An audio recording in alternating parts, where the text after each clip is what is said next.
Hi everyone, it's Roger and James here from the What's on Disney Plus podcast. In this week's episode, we're going to be talking about everything that's going to be coming up on Disney Plus in October, sharing our thoughts on what we're looking forward to.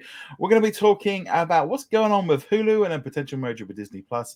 We'll also be talking about D23 Expo and some of this week's new releases. So a quick bit of housekeeping before we go on. If you haven't already done so, make sure you hit that subscribe button here on YouTube to keep up with the latest videos. You can also subscribe to the audio platform as well, Spotify, Amazon, etc. And obviously, go check us out over at What's On at disneyplus.com. You can find us Twitter and Facebook, etc. Right, so we're back. We're back in our normal spots. Our last podcast, we were actually on a couch talking in person, which was it was quite strange after a weekend together at D23. It was a lot of fun.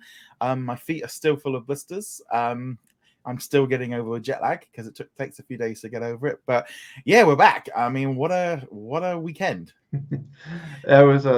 There was a lot going on last weekend. So. There was a lot. It's been funny, really, because I wanted to bring this up before we kind of jump into the October list. It's amazing how a lot of people, like I was there, and we were all doing all this stuff, and it was like, for me, it was packed full of stuff. I was just busy from waking up to going to bed, just constantly doing stuff. There's constant news, constant stuff coming around. But the general reaction seems to be, oh, they didn't announce anything. There was nothing new. And it's like, for those people that maybe weren't at the event, it felt a bit lackluster. When you were in the panels and stuff, you were seeing new clips, you were seeing all the slim. So it was a very much like being there and not being there. Because I think a lot of people were hoping that there was going to be big announcements. And I can't help but feel like this was very much a case of, this is what we're focusing on for the next 2 years. This is what we got, all the movies, all the series that are coming out over the next 2 years. We're focusing on this. We're not going too far and beyond. And I think that's probably a smart thing, because I still feel like they went so far in advance on that Investors Day. They're still catching up to 3 years later. And like what we've seen at the D23 over for the next 2 years, it's amazing stuff. I mean, some of the footage that I saw of shows and movies coming out next year, they're still a year away, especially, and some of them got moved. I mean, like Haunted Mansion's been pushed back to August. I've already seen a few little clips of that one, and it looks great, but we're not going to see it for a while. And I can see why Disney were maybe like, look, we need to just hold back the reins a little bit, because our announcements are getting way too far in advance, and that is not sustainable. Yeah, yeah. Well, there was also some news this week that kind of reinforced that. We saw that the Star Wars Rogue Squadron movie got dropped off the schedule, which doesn't mean it's canceled, but it means that it's no longer at its original release target. And that was announced back at one of the investor calls. And that's one of the dangers of announcing something so far in advance, because things change all the time. Yeah, I mean, for a number of different reasons. We had the other Star Wars series that got cancelled. Apparently, also like the Tiana series has been pushed back to 2024, and the Moana series has kind of dropped off. It's like, yeah, there's no point in talking about these now when they are maybe 3 years out. And announcing shows and stuff that's coming out in like 2027 and 2028, it's just too far away. So for me personally, I felt like they really delivered what's coming up over the next year or two, and got me excited about all that. And I didn't go too much further. And I think that's probably a good thing, because I feel like they got too far ahead of themselves with announcements, and then, as you say, COVID, pandemic, VFX problems, all these kind of different things, delaying stuff. We had all that stuff with the Beauty and the Beast series. So much stuff has gone a bit wobbly. It's like, maybe just hold back until they're a little bit better suited to announce stuff. Also, I don't know if this is the same way with you, but even when they announce things and like coming in winter 2024, I'm just like, 2024, that's so far away. And it's hard to get excited about stuff announced so far in advance. And when you're talking 3, 4, 5 years, like, man, sure, it's cool that you're announcing it, but that's so far out. It doesn't even really comprehend. I just throw it away pretty much immediately. Yeah, I mean, there was like little announcements like, like having like Daredevil and Kingpin on the stage, and they're like, well, we haven't even started filming yet, and it's like, and that's coming out next year. It's like, what are they going to tell us about like TV series from 2026? I mean, they're going to have to keep that for the for the next D23 Expo. I don't know. It's kind of been funny. I mean, I do think like generally a theme park one, I can see why there was a little bit less acceptance, but I think people calling out on like the main like studio showcase have gone, oh, there was nothing. Like they've talked about stuff for between those 3 panels for what was it, close to 7 hours about new shows and movies. They didn't tell us anything. Like they spent 7 hours talking about new stuff. I think because I was sat there watching it all, it was like it felt like a lot.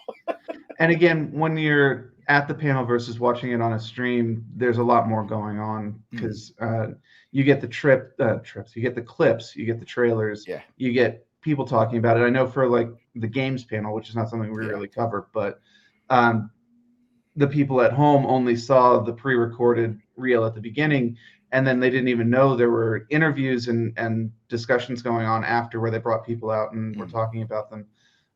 So you do end up with a different perspective. You still get the major stuff at home, like all the announcements, but you don't see the clips and the trailers, which do kind of drive it home a bit more. It was like the Marvel stuff. I mean, we got to see footage of Ant-Man and the Wasp, Quantumania. We got to see some footage from Loki 2.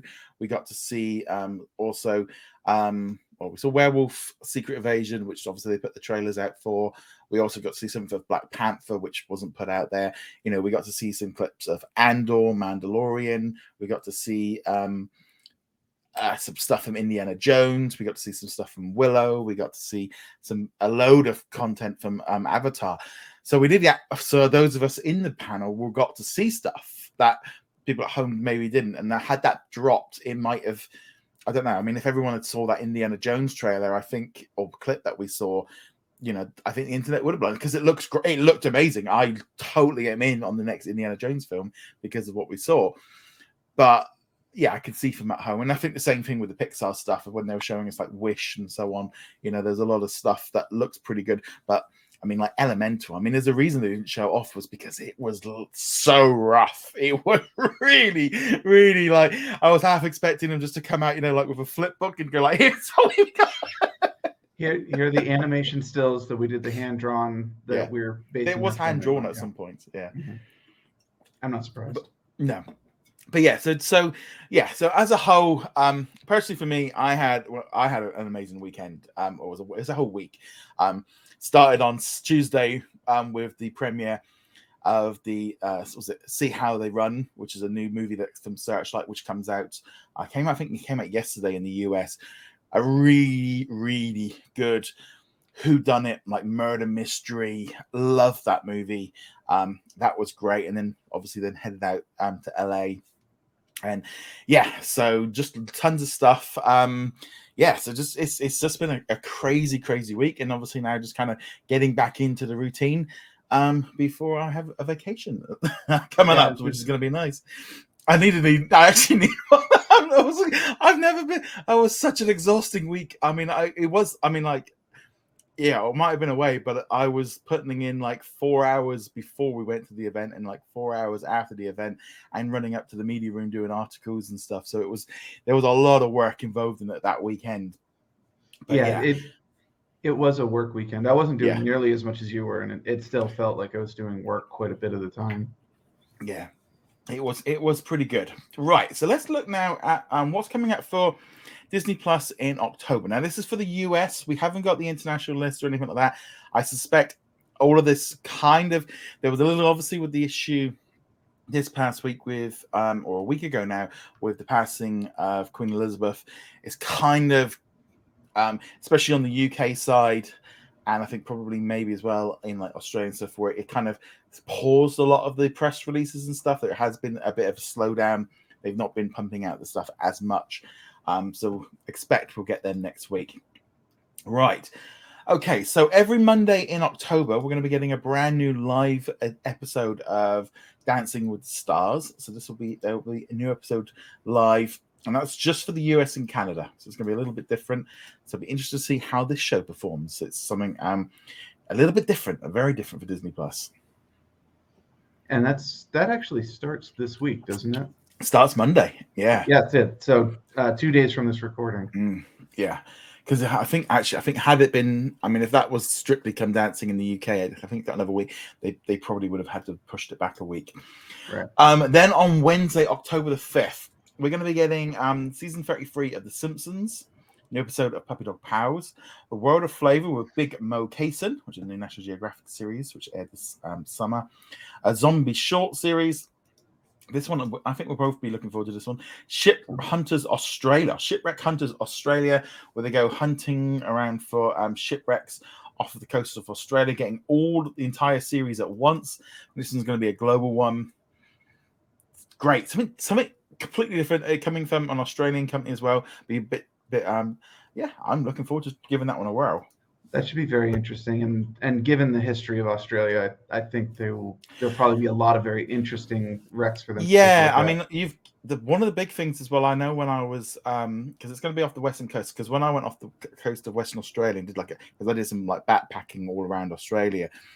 When we went from Western Australia up to the Northern Territories, there's some stunning coastwork there. But there's also a couple of great museums up in Darwin, and they talk about all the different ships that sunk during World War II. Plus, also you've got all of Indonesia and all the things. There's a lot of history in that region that a lot of us are probably very much unaware of.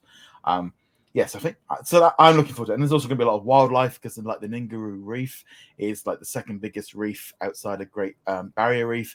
Amazing stuff there. So I'm looking forward to that one. That's going to definitely take me back to Australia, so I'm definitely in the mood for that one. We're also getting a new episode of Andor. I'm going to get a new episode every single week right through of October. And now I was going to say those drop on Wednesdays, right? Yeah, they're going to be dropping on Wednesday. So we're going to get the first 3 episodes next Wednesday, and then there'll be new episodes dropping each week. So I have seen the first 4 episodes. I'll do a full breakdown next week. Can't do a full review until then, but lots of really good, very well made, very how it looks. You can tell it's not they use real sets. It just looks different. Looks more gritty, very dark. It's not got the humor aspect. It's not about Easter eggs and cameos and stuff like that. It's very different, much more grown up. Takes a little bit time to get going, a little bit slower paced, but this one's going to be a good series. But I've seen a third of it now, and I'm ready for the next one. So it's good. We're also getting new episodes of the Mighty Ducks Game Changers every single week right through October as well on Wednesdays. On Thursday, October the 6th, we're getting SheHulk Attorney at Law. And then the following Thursday, we will then get the finale. So it'll be interesting to see how that one rolls around. Then on Friday, October the 7th, we're getting Calling All Monsters, the music short video, Drumline, a 20th Century Studios film, and then Werewolf by Night, a brand new Marvel Studios special presentation. So we got to see the trailer last week, and the cast and stuff came out on the panel.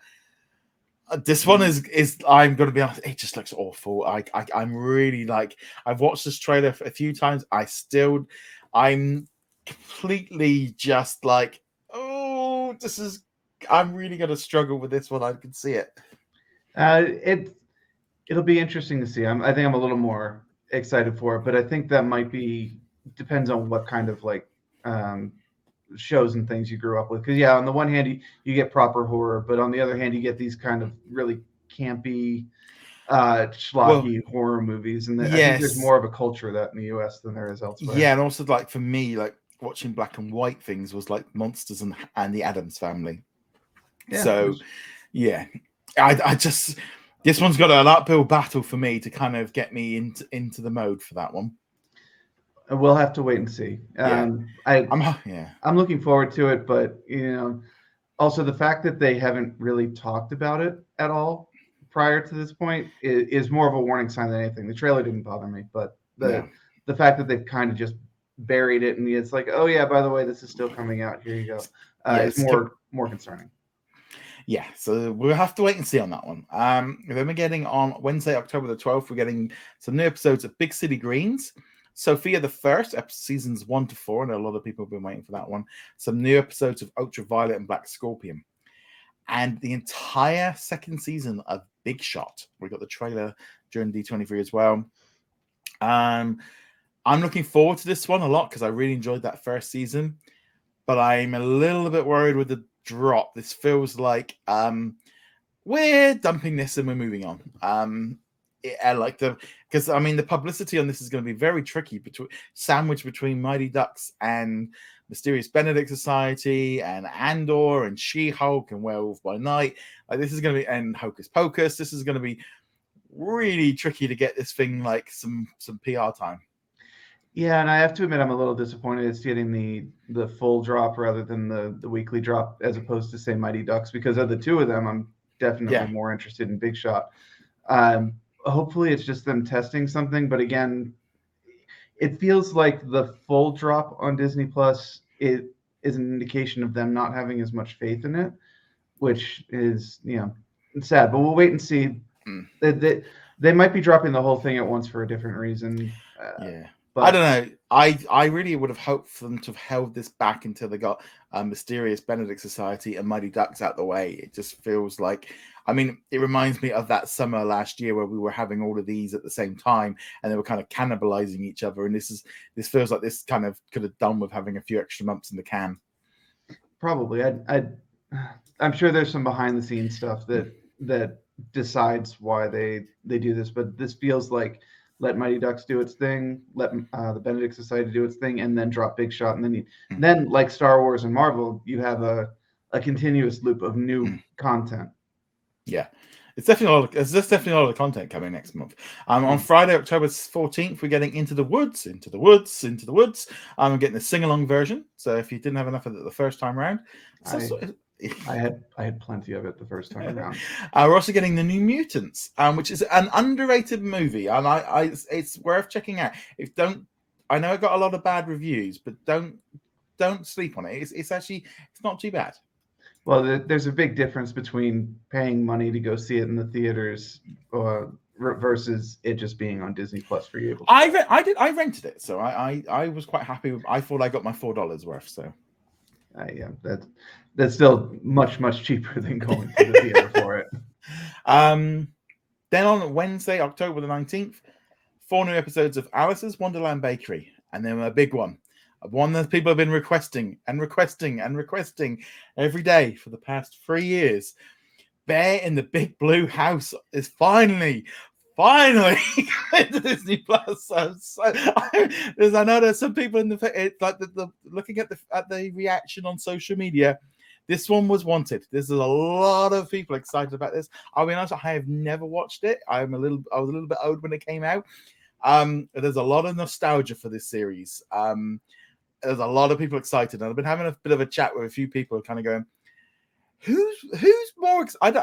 It feels like there's a lot of people with nostalgia that want to watch it. Some parents want to watch it with the kids, but I am questioning: are kids actually going to want to watch this now? Because this is like a 20-year-old Disney Junior show. Has it aged as well, or is it just nostalgia goggles? I don't know. I mean, the thing with kids is it doesn't really matter. They don't anticipate things the same way. It's not like and things don't really change that much. I mean, the alphabet's still the same, the numbers are still the same, the messages are still the same. But I get it. For a lot of parents, this is one of the shows they grew up with, and they want to share it with their kids. It's the same with like Sesame Street or Mr. Rogers' Neighborhood or Reading Rainbow, things of that nature. I also did not grow up with this, though I was aware of it. But if people have been asking for it every single day ever since Disney Plus was announced, then I'm happy for them that they finally get this. I'll be honest, I am really glad it's going on there for multiple reasons. The fact that so many people want to watch this and so many people are excited for it. And I think there's going to be a lot of people that are going to want to go back and watch it. Oh, that was my childhood. They'll watch 2 episodes and go, yeah, okay, I've had enough and I'll move on. But I am kind of interested to see, is this going to work with new kids, or are they just is it just a nostalgia goggle? Because it feels a little bit like with the Muppets, where everyone was like, yeah, my childhood. And then it's like 2 weeks later, everyone's forgotten because they've got the nostalgia fix.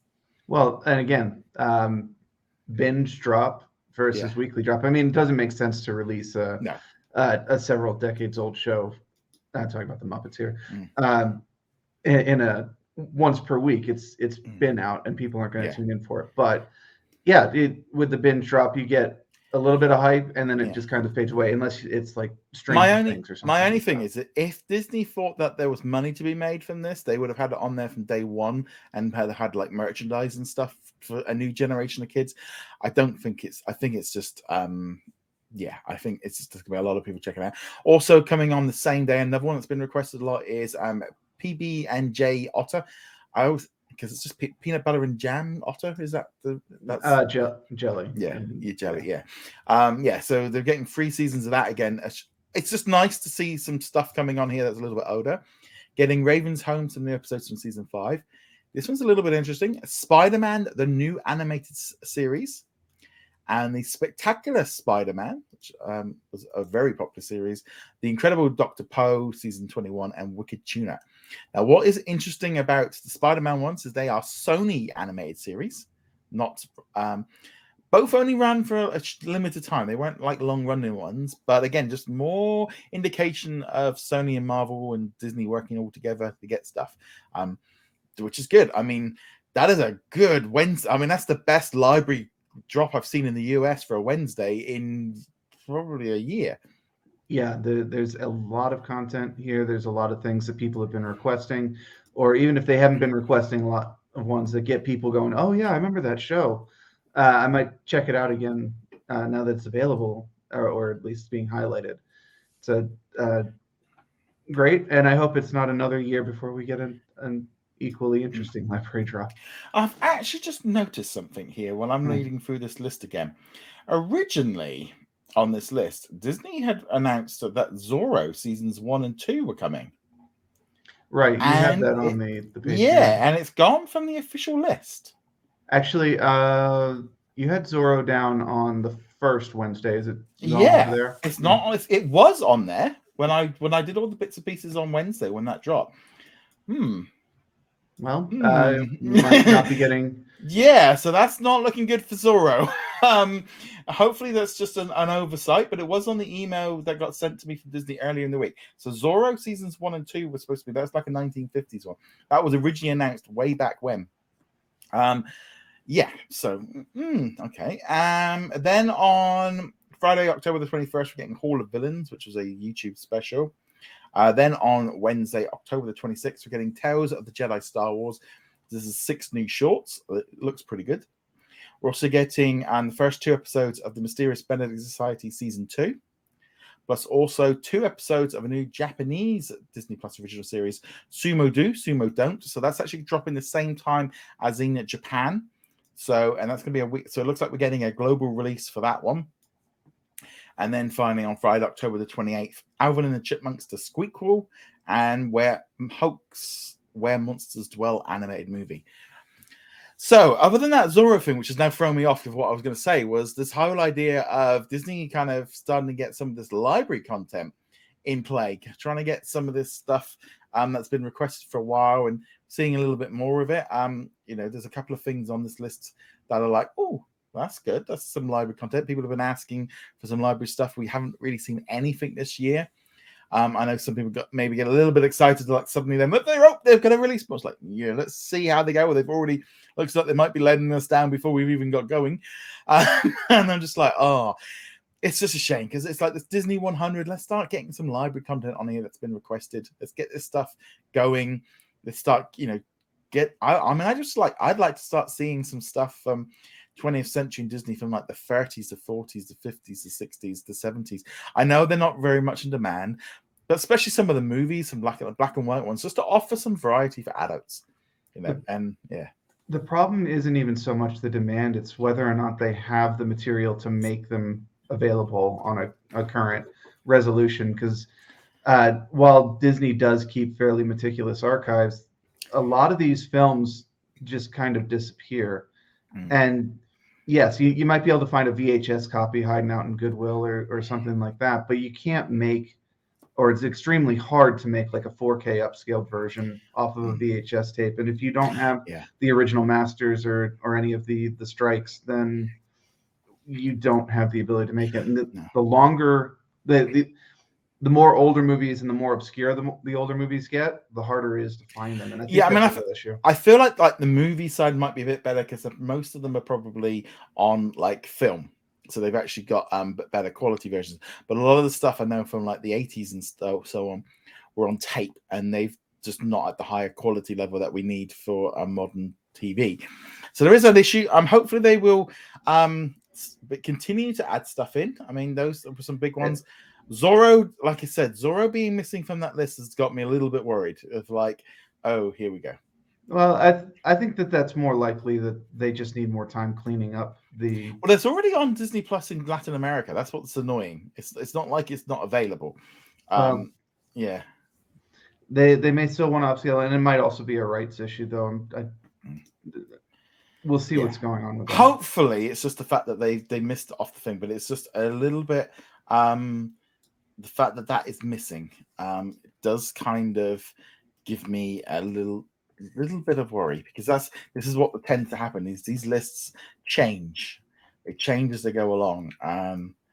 Right. Okay. So I've just done just a quick check there. 2 days ago, it was on the list. Now it's off the list. So it's been changed since this page went up live. So I wasn't hallucinating. I'd seen it because I'm sure I saw it. I did an article on it, so that must be there. But yeah, so that has changed. So that's something just to be aware of. It might not end up coming. It might have been delayed. But yeah, so I actually think that's a really good list. I think Andor, She-Hulk, Mysterious Benedict Society, Big Shot, Mighty Ducks Game Changers. That's a good set of series. Shipwreck Hunters. I'm like, that's a solid month for originals. And that's only on Disney Plus. That's not including the Hulu or the other content that. Well, I know, like here in the UK, we're getting The Walking Dead, Candy, the Old Man. Those are new series dropping. I think Grey's Anatomy we're getting to the next. So, there's a lot of stuff coming in. I'm hoping for Big Sky to kind of come alongside the US. But I think that's good. I mean, I forgot Werewolf by Night, but yeah, it's and obviously Dancing with the Stars. But yeah, there's a lot of stuff coming in. Dancing with the Stars is definitely one that will fall off of my list very quickly. I will tune in on Monday to see how the stream goes, but I'm more interested in like the technical, how are they going to make it work? Obviously, they did that thing from Epcot, I think a month ago, where they broadcast the closing was Harmonious. Yeah. So it's not brand new to Disney Plus, but this will be the first real test of it. And also for the very first time, people in Canada can vote. So they've previously not been able to vote, but they can vote on the new one when it's going through. 1 week in, on the 18th of October, they've got listed down as a show on Monday and on Tuesday. I don't know if there's a double episode that week. Again, because I'm not so familiar with how the system works in the US. I'm only used to the UK version. That might be something that they do a lot. I think there's going to be like some Elvis weeks and Disney stuff. Yeah, it's going to be a lot. It should be fun. I know I'm going to be trying to check the series out and trying to work out how all this goes and compare it. But Strictly Come Dancing pretty much starts up pretty soon as well. So how much dancing I want to watch a week might be the issue on that one. Yeah, because I think doing Saturday, Sunday, Monday might be a little bit too much for dancing. But yeah, so I think that's looking pretty good. But overall, a nice solid month coming up ahead. And there could be more stuff they add on top.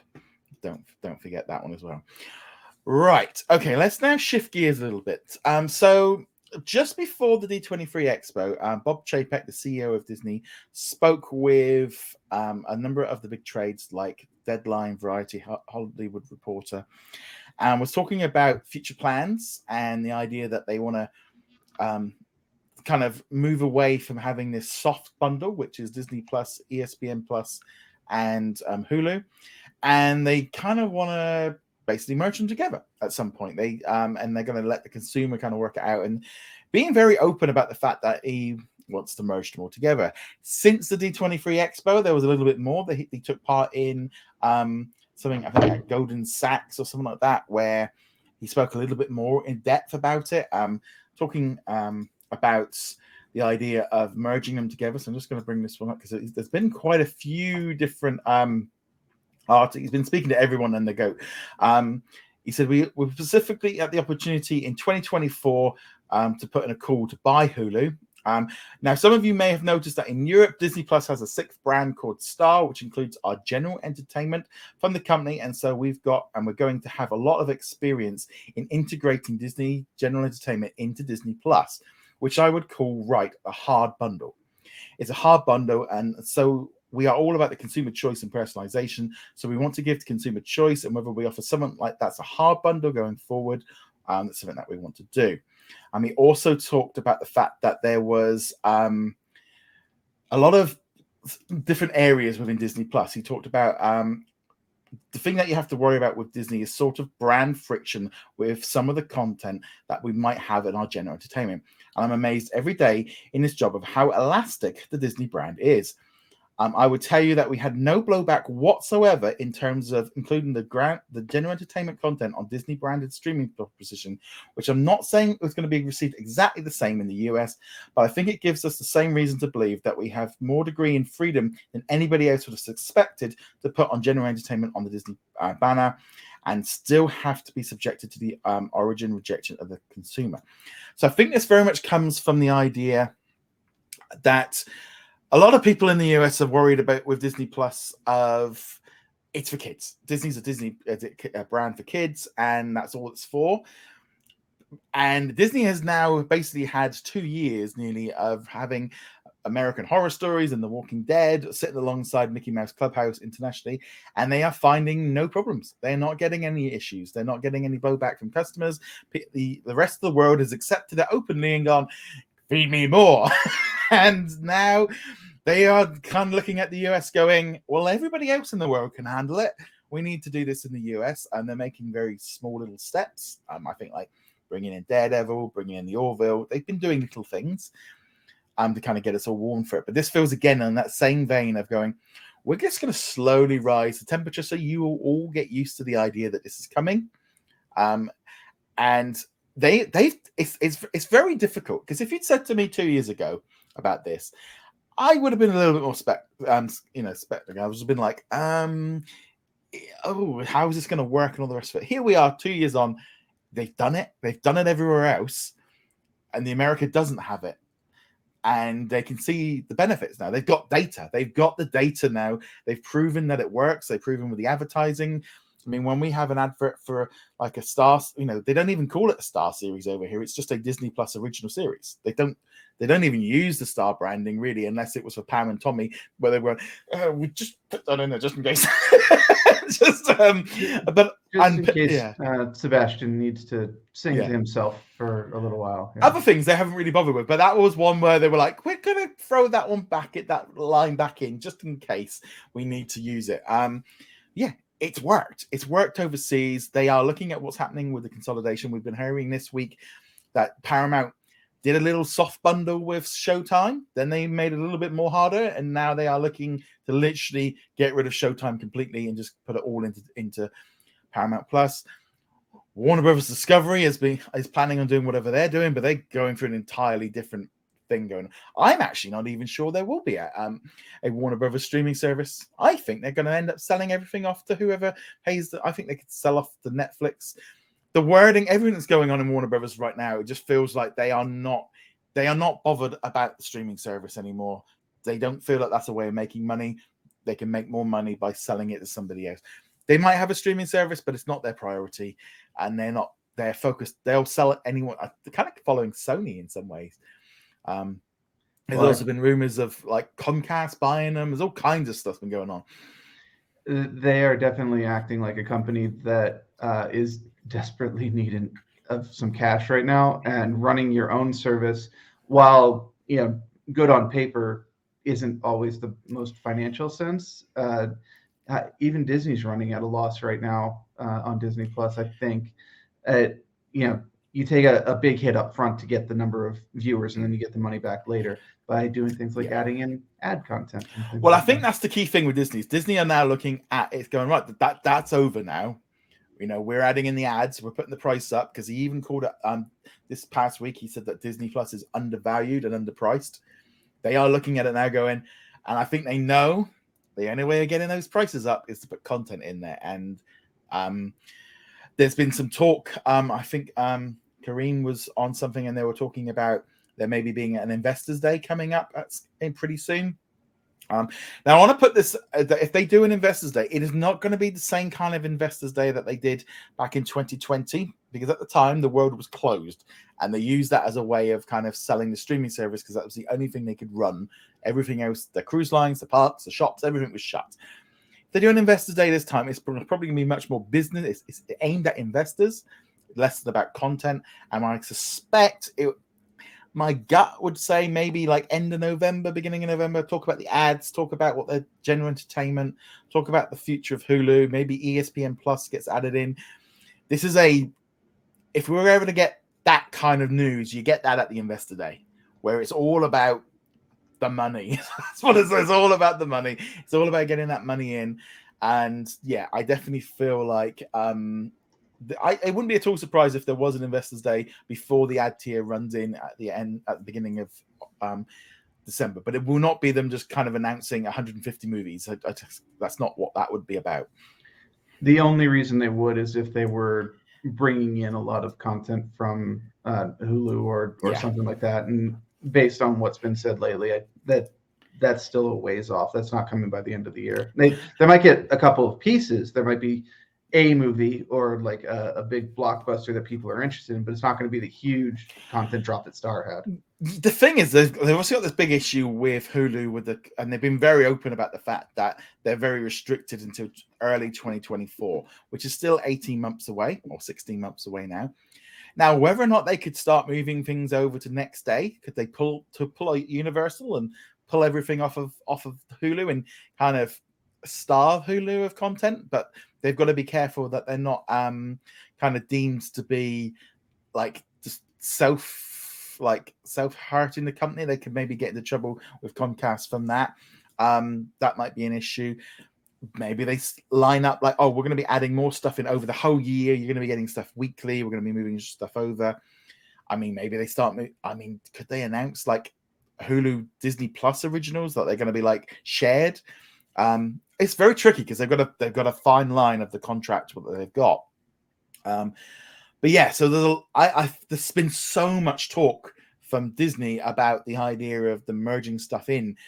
It does not feel now like this is no longer an if, it's a when rather than we've been talking about it for years, but I think this is really like jumped to the top of the thing with Bob Chapek doing so many interviews. I mean, he's done like 6 or 7 interviews, and all very similar about the idea of bringing in like sorting out Hulu with it. Yeah, and their hands are tied. That's basically what it all boils down to. But they must be able to get around it somehow, because they've done it with like Love Victor, they've done it with the Orville, maybe Blackett. They obviously have there's loopholes of how they can get around stuff. But it's going to be interesting to see how all this comes together. Right, and unfortunately, we just kind of have to wait and see and let the people do their backroom politics and figure it out. Yeah. Also, this past week, following all of this news, and Disney kind of putting it all out there, that they want to buy the Comcast's stake out. There was some additional news from this CEO of Comcast. Now, I'm going to talk about this. James is unfortunately he can't actually talk about this, so I'm going to even blank him out. So he can't even react. Bye, guys. So because he works for Comcast, that's the bottom line. So according to the recent during a recent event, the Comcast CEO also spoke about it, and Brian Roberts, he went on to say, well, that's the last part. I think the great exception to Hulu is a phenomenal business, and I think I read somewhere it's gotten to nearly 50 million customers. Its scale is fantastic. It's got wonderful content. I believe if it was up for sale, Comcast would be interested. And so would it be a lot of other tech and media companies. So you would have to have a robust auction. There's never been a pure play, fabulous scaled streaming service put on the market. So I don't know how that public market would react. When we restructured that agreement, Disney has the right to buy us out, and we have the right to put down the road the here. And of course, we are always we're happy to talk about it. But the value that's structured to the agreement is basically they get 33%. And the basic idea of this is Disney, I think, have valued it where Comcast would get about 8 billion, and Comcast are thinking it's worth 70 billion, so they'd want about probably 30 billion for it. So right now you got a lot of haggling going on. Disney are saying it's worth this much. They care with their car going, well, it's a bit ropey under the engine, and got a bow tire, and the boot's a bit swings, and it's got a bit of an oil leak. And Comcast are going, no, it's nice, shiny, brand new, like new, one owner. It's good to go. And they want to try and get the value up, and Disney want to get the money down. So we're in a bit of an open haggling. They are in negotiations. They're talking about it, but obviously Comcast want more money. They want it to be valued higher. Disney want it to be valued lower. So we got to look at it from both angles. I'm not saying Bob is probably undervaluing it from the point of view, and Brian is overvaluing it because he wants some more money. So I completely understand what they're doing. But there's very much a kind of online haggling going on as they come to an agreement over it. Now, the idea to me of putting up Hulu for auction, from Disney's point of view, they might be like, yeah, but we are planning on stripping out the parts and using some of it. And Comcast, they don't want to buy it. He's just trying to get the price. That's as much money as he can get. But I definitely feel like, we are now seeing the two CEOs kind of having a little bit of public discord to try and get the value right. So we need to look at it on both sides. Comcast are just trying to, mess with Disney to get more money, which is perfectly acceptable. And there's nothing wrong with that in the slightest. And you got to, it's the game. And of course, Bob Chapek is trying to get him as cheap as he possibly can. So, but that is the big issue. They've got to get this deal out the way. In 2024, they can force each other to it, and an independent company can then look at the value of it. Now, not doing an international rollout has kind of hurt the overall thing of it. I've seen a few people going, well, they can roll it out internationally. There would be no reason for Disney to roll out Hulu internationally. There's no value in that at all. Now with Disney Plus, there's nothing there that they could do internationally with it. But could Disney kind of almost cut the wheels out of it by taking away next day episodes and start moving the originals over? And who's to say that those Hulu originals don't become Disney Plus originals that they haven't already released, and just kind of essentially devalue it as it goes along? But there's a lot of stuff to take out of it. But yeah, so there's going to be a lot of stuff going on with Hulu.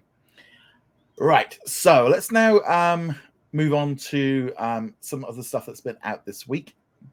But before we do that, I want to do a quick shout out to our patrons and channel members. So big hello to Babak. We've also got Paul, Daniel, Elliot, Aero, Khalid, Red Marsman, and big hello to Red Marsman as well. We bumped into him at Disneyland, and we had a good old chat. Also Cody, Chris, Jacob, Darren, Lauren, Sarah, also the Juice and Andrew. Also big hello to Tim, Chuck, David, Mahmoud. We also had Raphael, Adam, Dana, Ricky, Dave, my VCR still works, Bina, Joshua, Dawn, Martin, and a huge thank you to Sarah for all your continued support.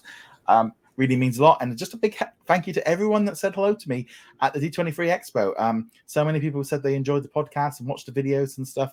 Honestly, it was extremely humbling and very weird to be 5,000 miles from home and people shouting out your name and knowing you. It's like, I did joke with my wife. I think I knew more people in LA than I do in my town.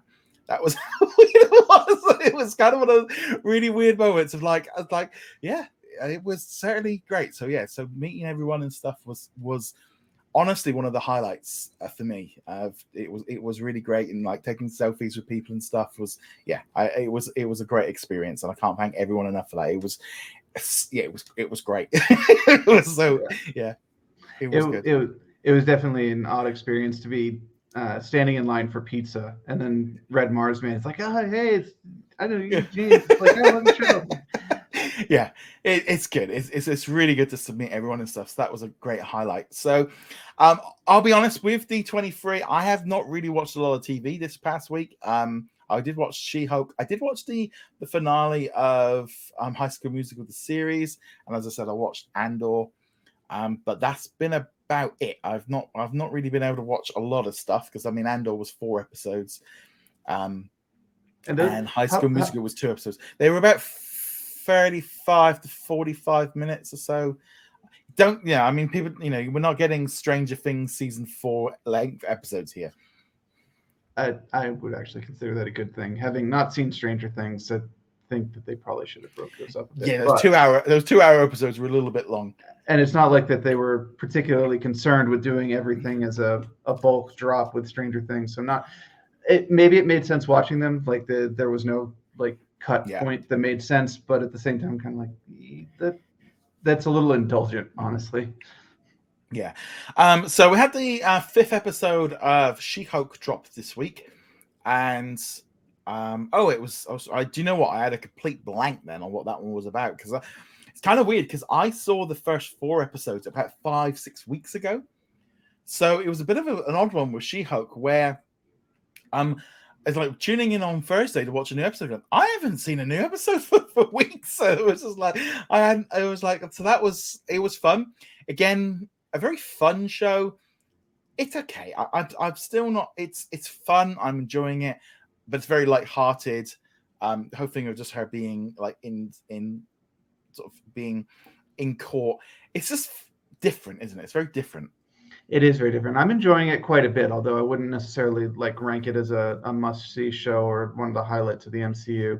It is actually one of the ones that I've enjoyed the most, though, and it's been consistently good. I'd say other than Loki, most of the Marvel shows have been fairly inconsistent. Like you'll have some really strong episodes, but you'll also have some really weak episodes. Like Miss Marvel was obvious, but it goes back to the beginning when Falcon and the Winter Soldier definitely had some kind of blips in the middle. WandaVision, all of it. She-Hulk's been fairly consistent all the way through. In fact, it's getting better from a good starting point. I think one of the things with She-Hulk which really helps with it is it's very much seems much more focused on it being a TV series. It knows what it is better. It's been written like a TV series, like a classic show. And I like the fact that it's almost like there is a story of a beginning, a middle, and an end for each episode. It feels like each one's had its own little story. Right. Yeah. This is classic television. You could put this alongside like Ally McBeal or something from the 90s or early 2000s in terms of like legal shows. The trick being that she's also a superhero. So there's that going on. And there's still the uncanny valley going on when she's in She-Hulk form, and the CGI isn't quite there where you want it to be. But, as I've said in the past, you kind of get used to it. And also they're building the technology still. So it's going to be kind of weird now, but hopefully this means in a couple of years, this technology will be much better. I wasn't so keen on having Edna Mode in there. It felt a little bit like, really, we're doing it's like literally a carbon copy of Incredibles here. I think they're just drawing on the stereotypes of fashion designers and the prima donna nature and so on. I did like the little Easter egg. I did like that setting up for a future episode at the very end. It's interesting because I know people were like, well, there was no Sting in this one. There was no credit sequence. And I'm pretty sure that was supposed to be the credit sequence. They just tacked it onto the end instead of throwing it into the credits because they didn't want people to miss it. I got to see a little clip of an episode with Daredevil, and there was a little bit of humor and stuff to it. So I am looking forward to that episode when it comes up. So it's like, ooh, it's coming close. I think that's the one everyone's waiting for. I think more people are excited about Daredevil in this series than She-Hulk. I'm enjoying it. It's a lot of fun. It's a little bit lighthearted. This is the one where I'm like, this needs more seasons because this feels like a great side. It feels like a sidestep within the MCU that doesn't. And I'm loving the fact that it's not world ending. It's real life. It's kind of I say real life, but it's how grounded. Life would be inside of the MCU. Not everybody is, fighting Thanos and fighting, intergalactic. I don't know. It's fun and I'm enjoying it. It's not on that top tier, but it's like, this is fun. It's solid. It's not going to be the show that everyone's like, this is the end war or the end game and Infinity War of the MCU shows, but it's solid, enjoyable fluff. It's interesting you mentioned the intergalactic thing though, because we do have this thread that's appeared in some of the earlier episodes, with Bruce going off to do something intergalactic, and then of course the wrecking crew being powered up with Sakaran weaponry. It does feel like they are building to something, and there is something from the comics that I know they could be building towards. I won't mention what that is because most people haven't read the She-Hulk comics.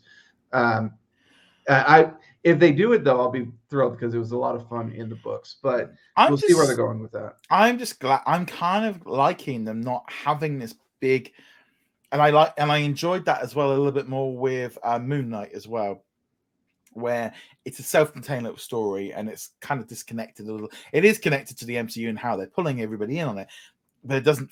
You wouldn't have to have watched it. We don't need to have the world ending all the time. Sometimes it can just be about who owns the right to your name, and that was a bit of an odd one, but it's fun. It's a fun show. It's fun, and it also gets a chance to just kind of play within the MCU and kind of poke fun of the MCU in its own little thing way, and little thought exercise. You've got superheroes running around. What are the legal ramifications for somebody that you can't sue because you don't know their identity? Things like that. It's remaining one of my favorite of the MCU shows, even though it is clearly not the top tier action. You have to watch this show to know what's going on, and of course we're all just waiting for Daredevil, which I'm sure Jen will have plenty of asides during the Daredevil where they acknowledge, hey, we know this is the one you've been waiting for. Wink, wink, wink. It's kind of funny because I think like when this one ends, I mean, we know we've got the holiday special, Werewolf by Night, and the Guardians of the Galaxy and the Black Panther film coming up. But I think it's actually going to be good to have a big break after this until Secret Invasion, which might not be till like February, March. I think Marvel could do with a bit of a breather. I mean, this has been the Marvel year, right? With all the shows coming out, we've had basically back-to-back shows from the beginning, and while that was very important at the beginning of the year because it shored up the emptiness from other brands, the Disney brand, the Star Wars brand, and stuff like that. We were just talking about the October lineup, and you've got Big Shot, you've got Mysterious Benedict, you've got Mighty Ducks on top of Andor and Tales of the Jedi. It's like, it's okay. Marvel can kind of recharge. We'll come back to it fresh. But this is where I think when that Hulu move comes in, you start throwing in some FX shows and some ABC shows. They can be maybe they can just ease the gas a little bit on some of the Star Wars and the Marvel stuff when they can use these other shows to kind of go, well, actually, you've got The Old Man, or you've got, these other shows which can help, like Welcome to Chip and Dale. There's different audiences and stuff, but I think when they've got that other stuff all channeled into one platform, they can ease up a little bit on this stuff. I think a lot of it is going to come down to return on value, which we obviously don't get to see. We even the investor calls, they'll be like, we got this amount of money, or this show costs that much, but we don't actually see, Obi-Wan made us this much money, and things like that. And the question will be for them, as well as Netflix and Warner Brothers and Paramount and everybody, is do you get a bigger return by making these big blockbuster shows like Obi-Wan and Andor, or do you actually make more with the trickle effect of making 10 shows and then considering them as combined? And the answer is I don't know, because we don't see those numbers, but I would suspect that the I am wondering what the viewing numbers are globally, because you've got to think globally rather than just in the US, of like Miss Marvel and She-Hulk and Moon Knight of going, and with Book of Boba Fett and with Kenobi and stuff, where they're like, we can't afford to run these many shows back to back with everything else coming in. Personally, I feel like having, like with Obi-Wan Kenobi, Andor, and with Book of Boba Fett, I think 3 series a year is too much. I think it's oversaturation of brand. I feel that even with Marvel, I feel like we could have done with Miss Marvel. They could have shifted that to next year. And if we just had Moon Knight and She-Hulk, or Moon Knight and Miss Marvel, and they separated them up a little bit better away from the movies, They've got enough stuff now. I know some people are they're only watching Marvel and Star Wars, or they're only, but I always have this feeling, and it's that thing of superhero fatigue. But I just think in terms of franchise fatigue, you can have too much. And Marvel is not. I feel it myself. I do not have that feeling on Thursday of like it's game day and it's Marvel time. Whereas with WandaVision and like Falcon, you kind of like Marvel, and like now, like 2 years later, like it's every other week.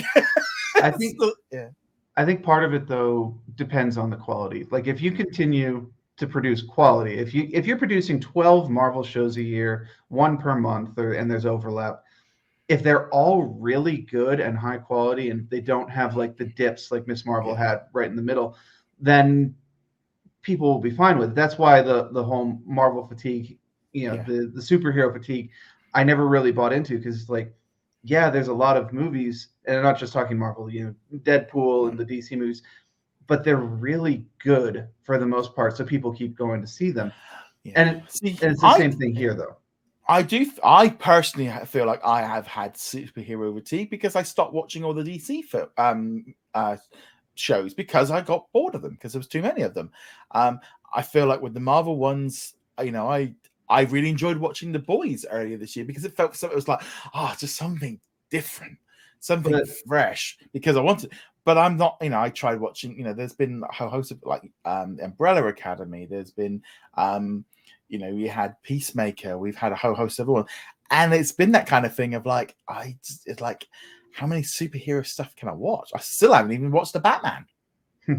But it's what you said in there. The DC shows, you were bored of them. It's not that there were so many of them. I felt like the quality of them dropped off dramatically. I actually stopped watching them as well, but it was because they were no longer entertaining. They were no longer keeping up with it. And I will grant a lot of that had to do with COVID. Like the last season of Flash I saw was very clearly being shot in conditions where people were standing like 20 feet apart, and it was just the cast. There were no like extras or background people at all in there. And the quality was gone. If the quality was still there, I would still be watching it. Yeah. I think it's just, I feel I'm seeing the Discord online of the social thing, and I'm sitting there going, I get you. I just feel like She-Hulk maybe could have had a little bit of a break between Miss Marvel and She-Hulk, because it was like 3 weeks. It just didn't feel long enough to kind of, I don't know. It is a strange one, and I definitely understand where it is, and I can also see why some people with Disney Plus are going, there's nothing. If it doesn't have Marvel or Star Wars, there's nothing for me.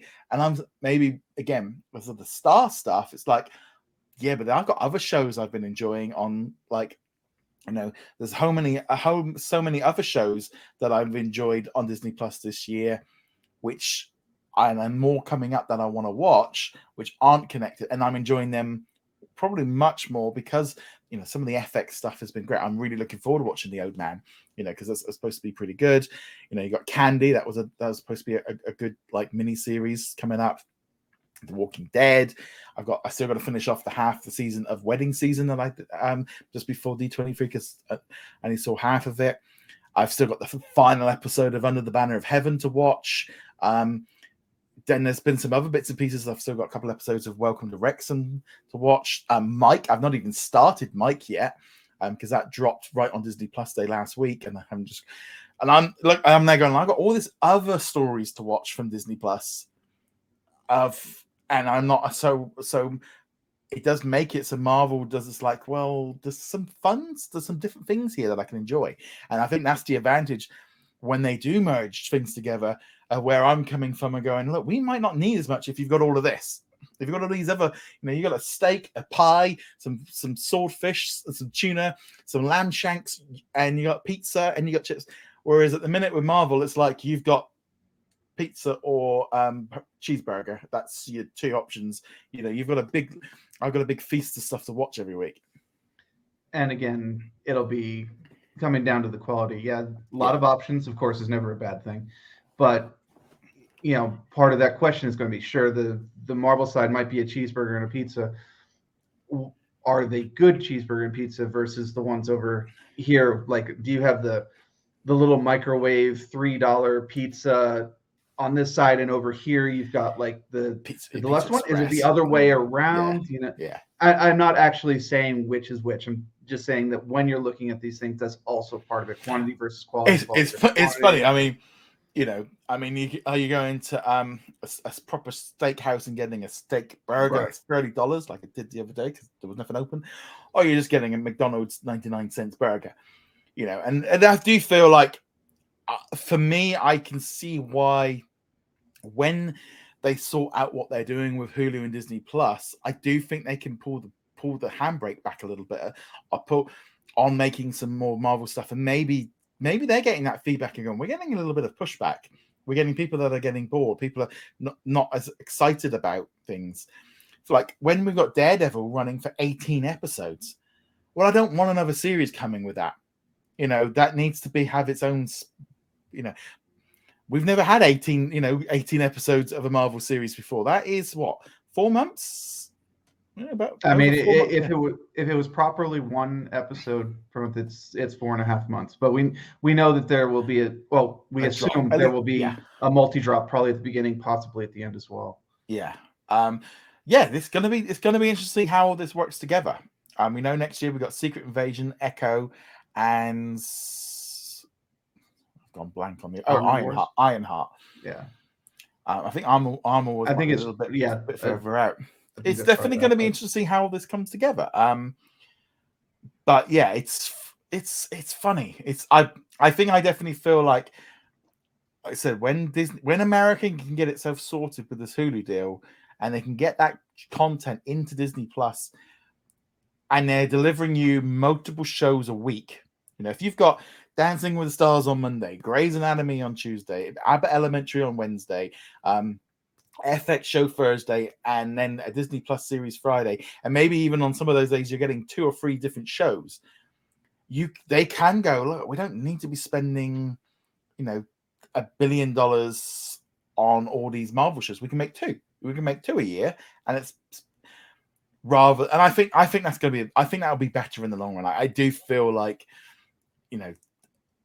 them adding in the general entertainment will really ease them up, and they can start cutting back budgets a bit, because I don't think sometimes we're here in the UK, we're getting like 12 to 15 shows a week of different shows, of new episodes. That's a lot of stuff. That's a lot of stuff dropping in, and you can't watch everything. But it gives you much more. It's like you can't sit and go, oh, there's nothing on there. Well, no, there's quite an array of stuff. It's just, it's not Marvel and Star Wars. And I if you said to me like a year or two ago, like, you want to slow down on Star Wars and Marvel, I would have been like, you're crazy. But now, a year, 18 months on with the Star stuff, of like going, they are really hyping out a lot of stuff. Well, for the record, I'm perfectly fine with them continuing to produce Marvel and Star Wars at the current rate. But I know. I still want it. I still want it. But I feel like with Star Wars, we could have had the Book of Boba Fett, and we could have had Kenobi, and we didn't. Andor could have been shifted back a little bit. Could have, but if it's ready and it's not overlapping with things, that's the one thing, is I don't really want them to overlap the shows. I prefer having, right now is She-Hulk, and then Secret Invasion, and then Ironheart, and so on. I don't want, this week we're having an episode of Secret Invasion, we've got an episode of Loki and WandaVision, or whatever. The dog anger episodes of Loki as well. Basically, the point being, don't want all those dropping at once. I do prefer let's focus on one show at a time. And it can be one Marvel show, and one Star Wars show, and one Disney show, and one FX show, or something like that. But I don't want all of the Star Wars shows at once. I kind of like this with a little gap in between. That's always the best part. Is like not the best part, but you know what I mean. The 1 or 2 weeks off between shows where you catch your breath and I think it was a good call for them to push Bad Batch out the way of push that way back into next year, and hopefully, I'm wondering next year if we've just got Mandalorian and Ahsoka. I'm wondering, and Skeleton Crew. So we got 3 June next year. I don't know. It's a tricky one. Well, I wouldn't be surprised if there were some smaller releases as well. I think Vision Season 2 might be popping in there at some point, Yeah. and then uh, there might be some things to go with the High Republic because they're starting Phase 2 of that. Yeah. I don't remember when they're starting that. No. The High Republic stuff's just weird. I could do an entire podcast just ranting about the High Republic. Don't worry, I won't do that. But to be honest, until they actually get it to the big screen or to our screens, it doesn't really count yet. At the minute, while it's in books and comics, it's never going to move into that next level of like higher, like for people to care about. I think that's ultimately the thing. It feels like they're just writing the books and the comic books to try and work out an idea of where to go next. Again, it would have been nice, set it 1,000 years in the future where you're not restricted of where it can go.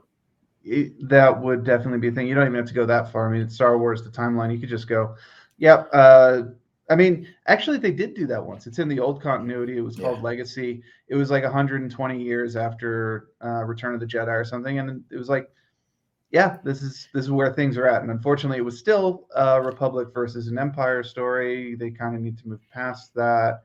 But it's been done before. There's no reason they have to stick in this little particular area that all their shows are. Yes, the characters are recognizable, but it's a huge franchise. You can make new characters. Yeah, it's. I think it's a bit like anything with a prequel. You can do little Easter eggs and stuff, but you've always kind of got a problem going forward if you've got a limit of where you can push it. But no, it's going to be interesting to see how all this comes together. But so there we go. That is this week's episode. We'll be back next week with another one where we'll be talking through all the bits and pieces of the news of the week. Talking a bit more about Andor, SheHulk. I'm trying to think what else we got next week. I think that Supernatural. I think that's there's a new National Geographic one dropping next week. Yeah, not to be confused with the long running CW show Supernatural. Which my wife enjoyed watching. On that note, guys, thank you very much. We shall see you guys soon. Later. Thank you very much for watching this video. Make sure you go check us out over at whatsondisneyplus.com. Like, follow, and subscribe. Also, a huge thank you to all of our supporters over on Patreon and also on our YouTube channel memberships. And I shall see you guys in another video. Laters.